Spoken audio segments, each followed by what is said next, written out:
First speaker is Simone Dell'Agnello. We'll talk about laser retroflectors. So please take it away, Simone. Thank you.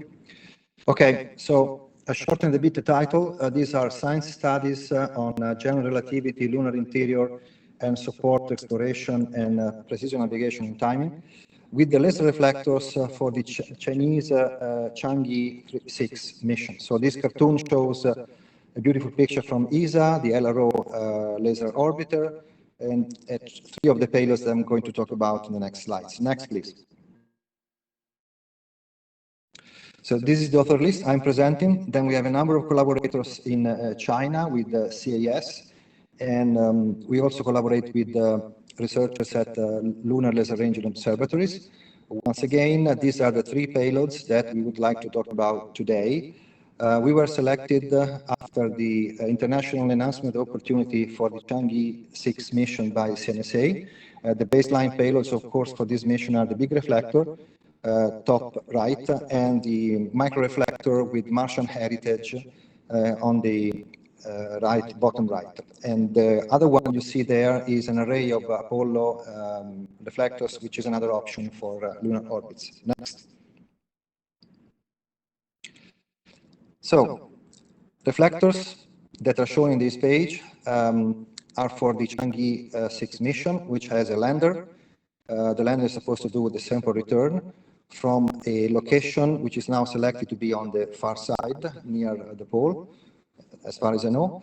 There is no rover in the mission, but there is a relay satellite which is doing a halo orbit around L2.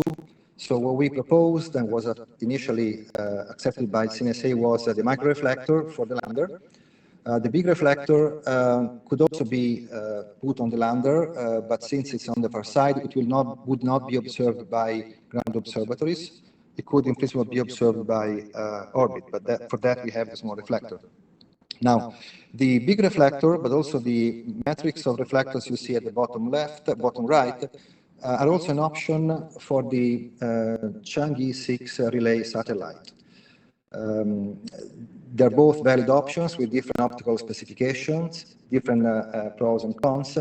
And so we will be discussing with the CNSA agency if they want the big reflector, the single reflector, or the array. Now, the large reflector comes in two versions. The top right shows the fixed point reflector, a 10 centimeter diameter.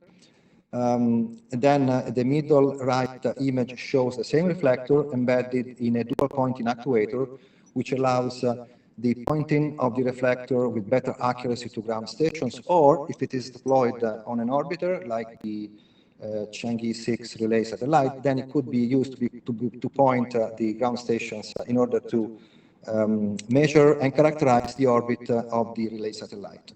This also applies to the ESA program LCNS, Lunar Communications and Navigation Services, which includes more orbiters in cislunar space, which should together provide services of communication and navigation. This can also be done with lasers in orbit, lasers on the ground, and reflectors as passive component of this network.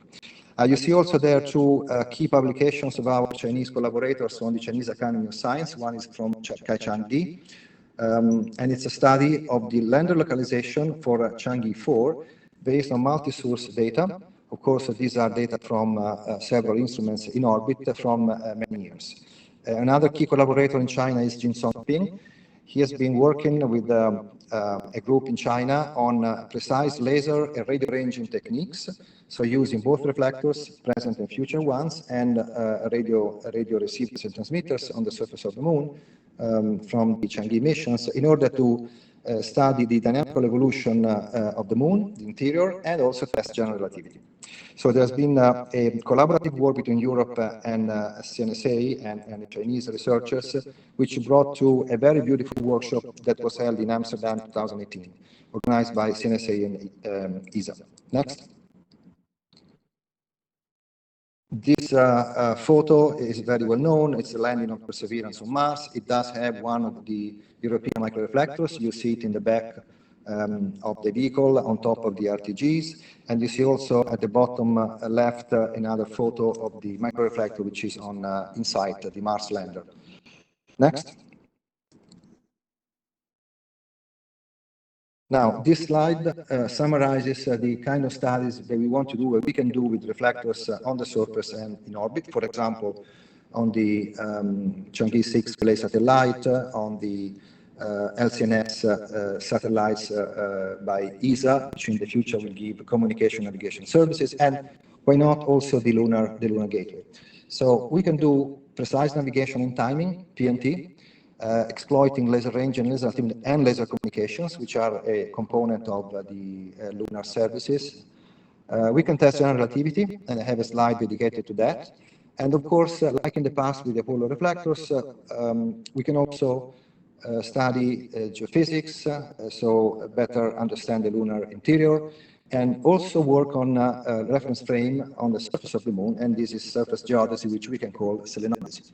Now, a network of reflectors now is interesting not only on the surface, but also in citizenal space. There will be several missions, the Gateway, the LCNS, the Chang'e relay satellite. So a network can be built which can tie the metrology of lunar surface, lunar orbit, and also the Earth reference frame.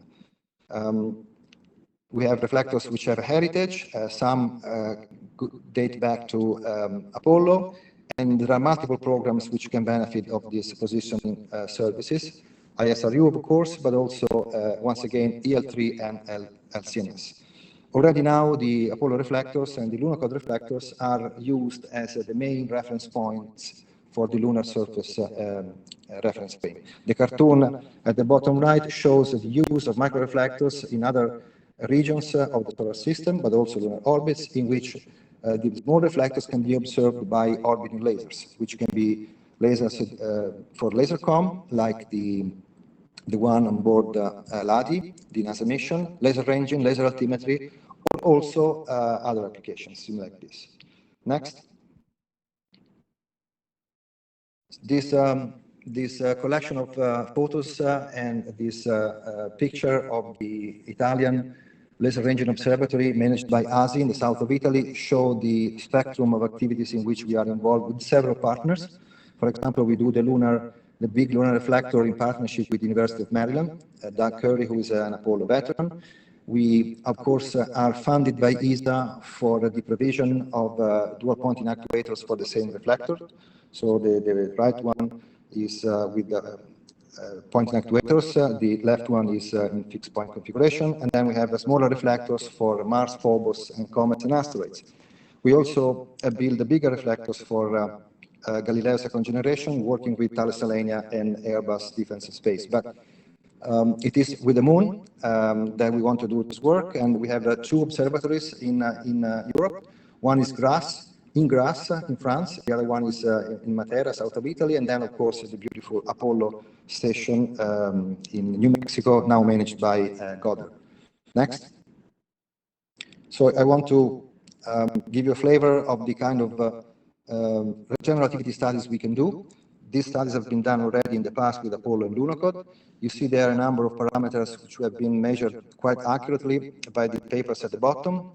One of the main authors in this field is Jim Williams at JPL, but a number of other people in Europe and elsewhere are working on improving this test. The instrument has been, that we propose, the Single Large Reflector, has been developed over the last 15 years by the University of Maryland and INFN in Italy, with the sponsorship and funding of the Italian Space Agency and now the European Space Agency. We have a mission in which we will deploy the reflector with dual pointing actuators in 2024. It's part of the CLIPS commercial lunar payload services by NASA. And under an MOU between NASA and ESA, we will be flying the reflector pointing actuators to the Rainer Gamma site, the site of the famous swirl. And then having an additional reflector with better accuracy, so an accuracy on the space segment which goes from a few centimeters to more than a factor of 10 better, a millimeter level, will allow us to improve all these tests by one order of magnitude. already with existing lasers and improving with the number of reflectors that we can deploy. There's another NASA mission in which our partners from the University of Maryland will deploy a fixed pointing big laser retroreflector. They will go to Mare Crisium. The two sites, Rainer Gamma and Mare Crisium, are very appropriate for the kind of analysis we do for general relativity and geophysics, because one, Rainer Gamma, is a 59 west, while the other one, with the reflector by Maryland, is at 61 east. So they are at the opposite sides of the moon, so they will increase the lever arm of the current network, which is made by Apollo. Thank you. Concerning geophysics, we are, of course, collaborating with a larger, much larger community. Let me say, not just collaboration, it's an international community. In Europe, ESA has started a program for EL3, the large European logistics lander, and there are working groups, topical teams doing working on several topics. One of these is the Lunar Geophysical Observatory. We see here one specific proposal by Garcia et al. And then, of course, there is a bigger one led by Clive Neal and René Weber, starting from the US, which is called the Lunar Geophysical Network, for which there is an option for a New Frontiers mission in the next incoming announcement of opportunity. Next, please. I want to conclude by giving a specific example. It's an Artemis white paper, which was led by Clive Neal, in fact, related to the Lunar Geophysical Network. You can, and you need the several infrastructures and resources on the surface of the moon, power, communications, a base camp, but also you need also a way to have a network of reference points and to do navigation, because you want to go to multiple sites, you want to do investigations, and have a methodology which describes and connects them, even for a future return to that place. So one option, of course, is to use the radio, to use and implement a local GPS, or like the ESA LCNS tries to do, you can use the Earth GPS and GNSS with receivers in orbit.